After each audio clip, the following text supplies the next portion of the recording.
ಉಪ್ಪು ಮತ್ತೆ ಬಿಸಿನೀರನ್ನ ಹಾಕಿ ಮರಾಠೀಸಲ್ಲಿ ಮಾಡುವಂತ ಟೊಮೆಟೊ ಹಣ್ಣು, ಈರುಳ್ಳಿ ಈ ರೀತಿ ಸಣ್ಣ ಸಣ್ಣ ಬಾಲ್ಸ್ ಮಾಡ್ಬಿಟ್ಟು ಇಡ್ಲಿದು ಇದರಲ್ಲಿ ಈಗ ದಪ್ಪಮೆಣಸಿನಕಾಯಿ ಹಾಕಿ ಈಗ ಟೊಮೆಟೊ ಹಾಕೋಣ.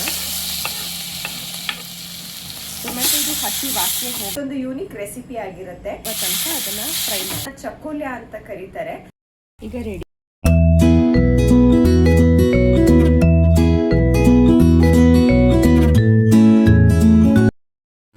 Welcome back to my YouTube channel. I am healthy chef. ನಾನು ಗಗನ.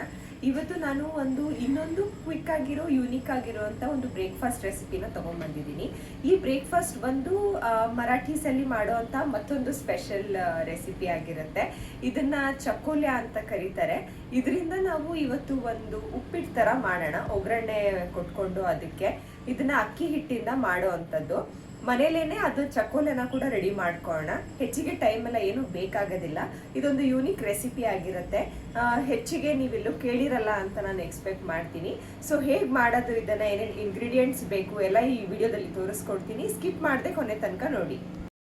ಚಕ್ಕೋಲ್ಯ ಉಪ್ಪಿಟ್ಟು ಮಾಡೋಕ್ಕೆ ಬೇಕಾಗಿರುವಂತಹ ಸಿಂಪಲ್ ಇಂಗ್ರೀಡಿಯೆಂಟ್ಸು. ನಾನು ಇಲ್ಲಿ 1 ಕಪ್ ಅಕ್ಕಿ ಹಿಟ್ಟನ್ನು ತಗೊಂಡಿದ್ದೀನಿ.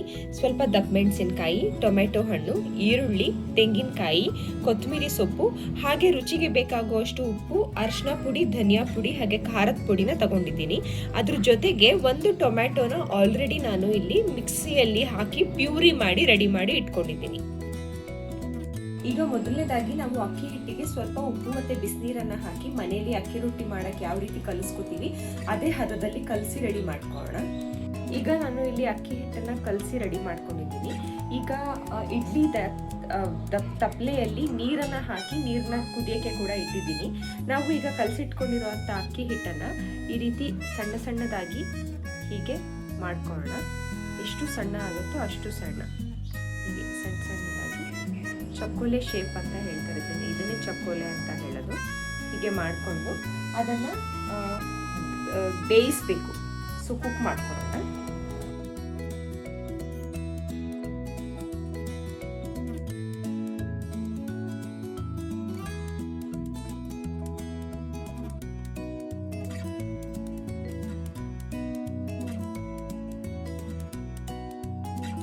ಇದು ಕೈಗೆ ಅಂಟ್ಕೊಳ್ಳುತ್ತೆ, ಅದಕ್ಕೋಸ್ಕರ ಸ್ವಲ್ಪ ಎಣ್ಣೆನ ಹಾಕೊಳ್ಳಿ.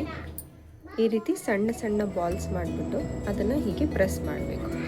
ಅಷ್ಟೇ, ತೆಳ್ಳಗೆ ಕೈಗೆ ಎಣ್ಣೆ ಹಚ್ಕೊಂಡು ಸಣ್ಣ ಸಣ್ಣ ಬಾಲ್ಸ್ ಮಾಡಿ ಅದನ್ನು ಹೀಗೆ ಸಣ್ಣ ಪ್ರೆಸ್ ಮಾಡಬೇಕು, ತೆಳ್ಳಗೆ ಸಣ್ಣದಾಗಿ. ಇಲ್ಲಿ ಈ ಥರ ನಾವು ಸಣ್ಣ ಸಣ್ಣದಾಗಿ ಮಾಡಿದ್ದೀವಿ. ಈಗ ಇದನ್ನು ಕುಕ್ ಆಗಬೇಕು. 1-2 ನಿಮಿಷ ಅಥವಾ 3 ನಿಮಿಷದಲ್ಲೇ ಕುಕ್ ಆಗಿಬಿಡುತ್ತೆ. ಸೊ ನಾನು ಇದನ್ನು ಹೀಗೆ ಕ್ಲೋಸ್ ಮಾಡಿಬಿಟ್ಟು ಕುಕ್ ಮಾಡ್ತಾ ಇದ್ದೀನಿ. ಇದು ಕುಕ್ ಆಗೋ ತನಕ ನಾವು ಈರುಳ್ಳಿ, ದಪ್ಪಮೆಣಸಿನಕಾಯಿ ಹಾಗೆ ಈ ಟೊಮೆಟೊ ಹಣ್ಣೇನಿದೆ ಇದನ್ನೆಲ್ಲ ಸಣ್ಣ ಸಣ್ಣದಾಗಿ ಕಟ್ ಮಾಡಿ, ಹಾಗೆ ಕೊತ್ತಂಬರಿ ಸೊಪ್ಪನ್ನ ಕೂಡ ಸಣ್ಣದಾಗಿ ಕಟ್ ಮಾಡಿ ರೆಡಿ ಮಾಡ್ಕೊಳ್ಳೋಣ. ಅಷ್ಟರಲ್ಲಿ ಅದು ಕುಕ್ ಆಗಿ ರೆಡಿ ಆಗುತ್ತೆ.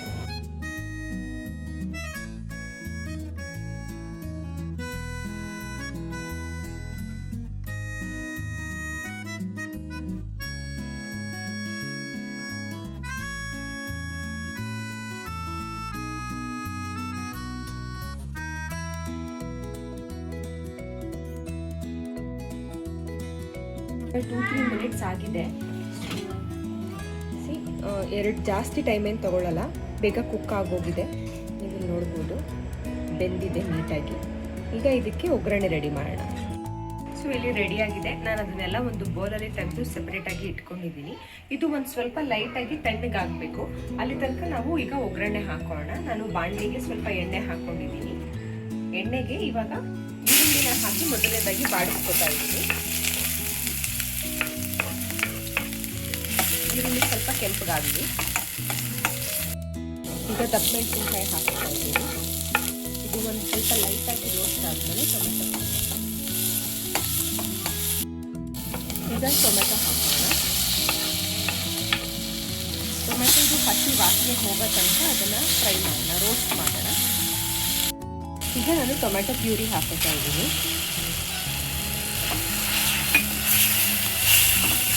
ಟೊಮೆಟೊ ಪ್ಯೂರಿಲಿರುವಂಥ ಹಸಿ ವಾಸನೆ ಹೋಗೋ ತನಕ ಇದನ್ನು ಕುಕ್ ಮಾಡ್ಕೊಳ್ಳೋಣ. ಹಾಗೆ ಈಗ ರುಚಿಗೆ ಬೇಕಾಗುವಷ್ಟು ಉಪ್ಪು, ಅರಿಶಿನ, ಧನಿಯಾ ಪುಡಿ ಹಾಗೆ ಖಾರದ ಪುಡಿನ ಕೂಡ ಹಾಕಿ ಚೆನ್ನಾಗಿ ಮಿಕ್ಸ್ ಮಾಡ್ಕೊತಾ ಇದ್ದೀನಿ. ಒಂದು 2 ಮಿನಿಟ್ಸ್ ಇದನ್ನು ಕುಕ್ ಮಾಡ್ಕೊಳ್ಳೋಣ, ಹಸಿ ವಾಸನೆ ಹೋಗೋ ತನಕ. ಈಗ ಇದು ಕುಕ್ ಆಗಿದೆ, ರೆಡಿ ಆಗಿದೆ. ಇದಕ್ಕೆ ನಾನು ಒಂದು 2-3 ಸ್ಪೂನಷ್ಟು ನೀರು ಹಾಕೋತಾ ಇದ್ದೀನಿ. ನೀರು ಹಾಕ್ಬಿಟ್ಟು ಈಗ ನಾವು ಇಲ್ಲಿ ಬೇಯಿಸಿ ಇಟ್ಕೊಂಡಿದ್ದೀವಿ, ಇದನ್ನು ಹಾಕಿ ಮಿಕ್ಸ್ ಮಾಡೋಣ. ಇದು ಫೈನಲ್ ಸ್ಟೆಪ್. ಇದನ್ನು ಹಾಕ್ಬಿಟ್ಟು ಚೆನ್ನಾಗಿ ಮಿಕ್ಸ್ ಮಾಡೋಣ. ಈಗ ರೆಡಿಯಾಗಿದೆ. ನಾನು ಸ್ಟವ್ನ ಆಫ್ ಮಾಡಿಬಿಟ್ಟು ಆಮೇಲೆ ಮೇಲ್ಗಡೆ ಗಾರ್ನಿಷಿಂಗ್ಗೆ ಸ್ವಲ್ಪ ಕಾಯಿ ತುರಿನ ಹಾಕ್ತಾ ಇದ್ದೀನಿ. ಹಾಗೆ ನಾವು ಸಣ್ಣದಾಗಿ ಹೆಚ್ಚಿಟ್ಕೊಂಡಿರುವಂತಹ ಕೊತ್ತಂಬರಿ ಸೊಪ್ಪನ್ನು ಸ್ವಲ್ಪ ಹಾಕ್ತಾ ಇದ್ದೀನಿ. ಈಗ ರೆಡಿ ಇದೆ. ಇದನ್ನು ಸರ್ವಿಂಗ್ ಪ್ಲೇಟ್ಗೆ ಹಾಕೋಣ. ಚಕ್ಕೋಲೆ ಉಪ್ಪಿಟ್ಟು ರೆಡಿಯಾಗಿದೆ ಗೈಸ್. ನೋಡಿದ್ರಲ್ಲ ಎಷ್ಟು ಕ್ವಿಕ್ಕಾಗಿ ನಾವು ಇದನ್ನು ರೆಡಿ ಮಾಡಿಬಿಟ್ವಿ ಅಂತ. ಇದನ್ನು ನೀವು ಬ್ರೇಕ್ಫಾಸ್ಟ್ ಆಗಿ, ಸ್ನ್ಯಾಕ್ಸ್ ಆಗಿ ಸರ್ವ್ ಮಾಡ್ಬೋದು. ಹಾಗೆ ಮಕ್ಕಳಿಗೆ ಸ್ಕೂಲ್ಗೆ ಕೆಲವೊಂದು ಸಲ ಸ್ಪೆಷಲ್ ಟಿಫಿನ್ ಥರನೂ ಕೂಡ ಕಳಿಸ್ಬೋದು. ಟೇಸ್ಟ್ ಬಹಳ ಚೆನ್ನಾಗಿರುತ್ತೆ. ಸೊ ನಾನು ಯಾವಾಗಲೂ ಹೇಳೋ ಹಾಗೆ ಇದನ್ನು ಕೂಡ ಮಾಡೋಕ್ಕೆ ಹೆಚ್ಚಿಗೆ ಟೈಮ್ ಹಾಗೆ ಯಾವುದೇ ಎಕ್ಸ್ಟ್ರಾ ಇಂಗ್ರೀಡಿಯೆಂಟ್ಸ್ ಎಲ್ಲ ಬೇಕಾಗೋದಿಲ್ಲ. ನೀವು ನಿಮಗೆ ಇಂಟ್ರೆಸ್ಟ್ ಇದೆ ಅಂತ ಹೇಳಿದ್ರೆ, ಟೈಮ್ ಇದ್ದರೆ ಅಥವಾ ನಿಮಗೆ ಚೆನ್ನಾಗಿ ಅನಿಸುತ್ತೆ ಅಂತ ಹೇಳಿದ್ರೆ ಸ್ವಲ್ಪ ವೆಜಿಟೇಬಲ್ಸ್ನ ಕೂಡ ಕುಕ್ ಮಾಡಿ ಇದಕ್ಕೆ ಆ್ಯಡ್ ಮಾಡಿಕೊಂಡು ಕೂಡ ಟೇಸ್ಟ್ ಬಹಳ ಚೆನ್ನಾಗಿರುತ್ತೆ. ನೀವು ಏನು ಇಡ್ಲಿದು ಇದರಲ್ಲಿ ಚಕ್ಕೋಲೆನ ಕುಕ್ ಮಾಡೋಕ್ಕೆ ಹಾಕ್ತೀರಾ, ಅದರಲ್ಲೇ ಕ್ಯಾರೆಟು, ಬೀನ್ಸು, ನಿಮಗೆ ಯಾವ ವೆಜಿಟೇಬಲ್ಸ್ ಬೇಕೋ ಅದನ್ನು ಕೂಡ ಅಲ್ಲೇ ಕುಕ್ ಮಾಡಿಕೊಂಡು ಅದನ್ನು ಕೂಡ ಆ್ಯಡ್ ಮಾಡ್ಕೋಬೋದು. ಅದ್ರ ಜೊತೆನೂ ಟೇಸ್ಟ್ ಬಹಳ ಚೆನ್ನಾಗಿರುತ್ತೆ. ಈ ರೆಸಿಪಿ ನಿಮಗೆ ಹೇಗೆ ಅನ್ನಿಸ್ತು ಅಂತ ನನಗೆ ಕಾಮೆಂಟ್ ಸೆಕ್ಷನಲ್ಲಿ ಕಾಮೆಂಟ್ ಮಾಡಿ ತಿಳಿಸಿ. ಈ ವಿಡಿಯೋ ಹಾಗೆ ಈ ರೆಸಿಪಿ ನಿಮಗೆ ಇಷ್ಟ ಆಗಿದ್ರೆ ಈ ವಿಡಿಯೋನ ಲೈಕ್ ಮಾಡಿ, ನಿಮ್ಮ ಫ್ರೆಂಡ್ಸ್ ಮತ್ತು ಫ್ಯಾಮಿಲಿ ಜೊತೆ ಈ ವಿಡಿಯೋನ ಶೇರ್ ಮಾಡ್ಕೊಳ್ಳಿ. ಮತ್ತಷ್ಟು ಇದೇ ರೀತಿ ಹೊಸ ಹಾಗೆ ಕ್ವಿಕ್ ರೆಸಿಪೀಸ್ಗೋಸ್ಕರ ನನ್ನ ಚಾನಲ್ನ ಸಬ್ಸ್ಕ್ರೈಬ್ ಮಾಡ್ಕೊಳ್ಳಿ. ಇನ್ನೊಂದು ವಿಡಿಯೋದಲ್ಲಿ ಆದಷ್ಟು ಬೇಗ ಸಿಗ್ತೀನಿ ಮತ್ತೊಂದು ರೆಸಿಪಿ ಜೊತೆಗೆ. ಅಲ್ಲಿ ತನಕ take care, see you soon.